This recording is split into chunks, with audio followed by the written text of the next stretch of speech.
Witch in Charm's Way, a cozy mystery audiobook, written and narrated by R.K. Dreaming.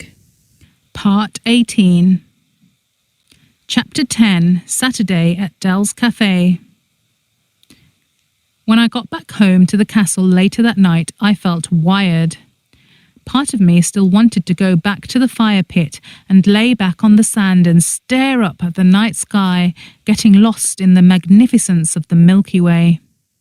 But the rest of me suddenly felt jittery and impatient, full of new purpose. Wouldn't it be awesome if I could solve this case before Chris Constantine did? I would just love to see the look on his face. Plus, the longer this case stayed open, the longer he would be thinking about me and the closer a look he might take at me. I really did not want that happening. Badly. I remained worried that he might turn up, banging on my door in the middle of the day in the broad midday sunlight, and demand to take me down into the station for questioning. And then the game would be up. So, when I got back up to my tower, I opened up my laptop and tried to get online to my blog. I had always thought clearest when I was writing, and I wanted to write down everything that I had thought so far about Lily's murder.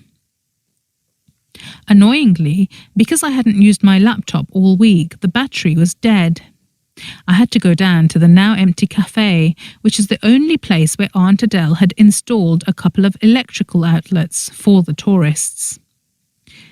It was actually quite nice sitting down there, now that the sky outside of all the glass was full of stars rather than sunlight.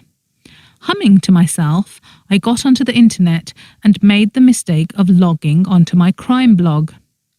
The visitor numbers had taken a huge surge downwards, immediately disheartening me, and I felt bitter as I saw some of the nasty comments that had been left on my articles. The comments had started appearing several weeks ago, right after I had gotten engaged to Drew, in fact. They completely trashed my reputation and picked holes in all of my real-life crime reports and theories. Stupid holes, but they had done the job. People had stopped reading. My ad revenue had declined sharply, totally ruining my income. Worse, the internet troll had done the same to any articles that I had written on a freelance basis for third parties to supplement my income. All of my freelance jobs had now dried up too. I knew now, of course, who it was. It had to be Sarah. Angry at this reminder that my professional life as well as my private life was now in tatters, I slammed the laptop shut. Then I opened it again. I wasn't going to let her ruin my frame of mind. So I started up a new blog, an anonymous one, so that she would have no idea it was me. I named it Magical Murder and Mayhem in Brimstone Bay. Cheesy, but catchy. I didn't think Agent Constantine would like me writing about his murder case. Plus, being a witch writing about magical murder would get me in heaps of trouble with the conclave. So I used a pen name, and then I wrote down a vaguely fictional account of what had happened to Lily. It was cathartic.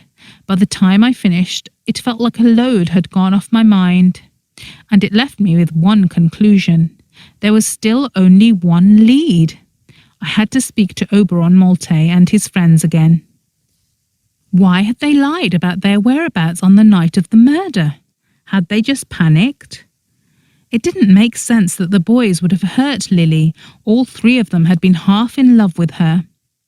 And it had to have been a man. A woman surely wouldn't have savaged her like that. A woman couldn't have carried her over the high wall into our private garden either. Unless that woman was a vampire or a werewolf with their additional strength. Or a witch. Petra Ambers was none of those. I didn't think she could have done it. Why would she even want to? They had not argued.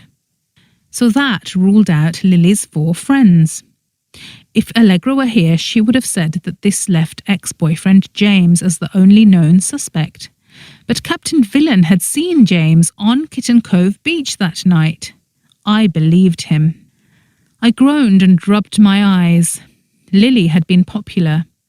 Out there were lots of suspects who were all still strangers to me. Beachbum had as good as told me that. Which of them had a reason to hurt Lily? I needed to speak to her friends to find out. They might know. After I was done writing, my thoughts turned to my other big problem. I returned to my stack of books on vampires and magical spells and charms, intent on finding one that would help me. I ended up falling asleep right there in the cafe, my head resting on my arms upon the tabletop, and awoke several hours later in panic. I sat bolt upright and was immensely relieved to see that it was still dark outside.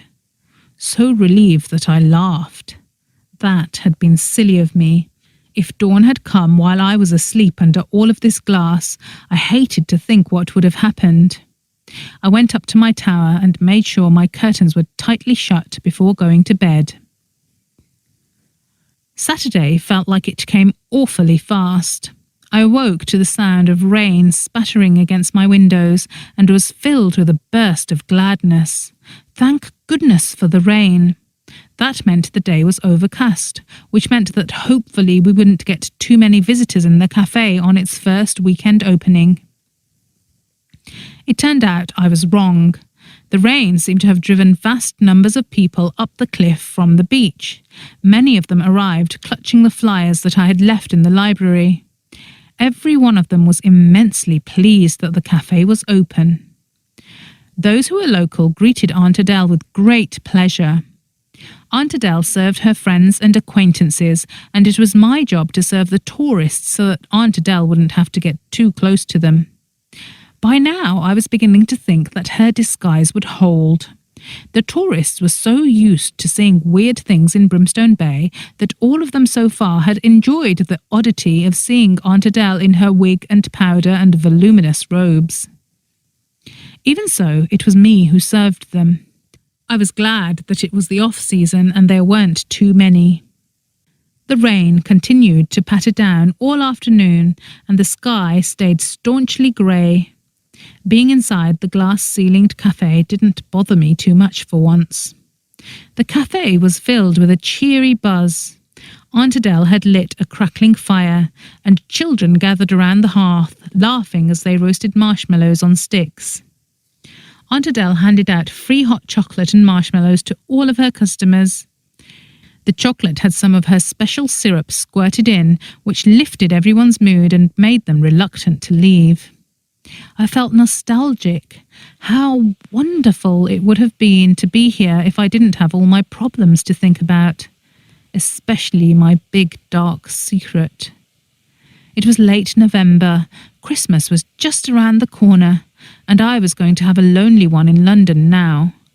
How wonderful it would be to stay here instead. Except I couldn't.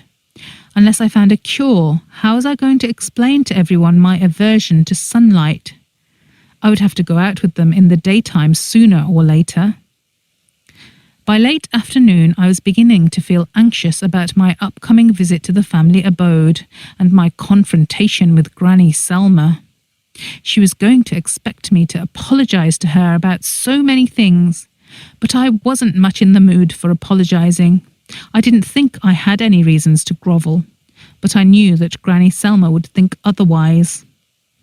The arrival of Oberon Malte and his friends to the cafe was a welcome distraction from my thoughts. The foursome entered, muffled up against the rain, and huddled together under a big black umbrella that Oberon was carrying. Surprised at their arrival, everyone in the busy cafe looked across towards them curiously. A strange silence descended over the room, and I hurried towards the group. Hey there, this is the end. Comment "Money Talks" to tell me you've reached the end of this video. Thanks for playing along.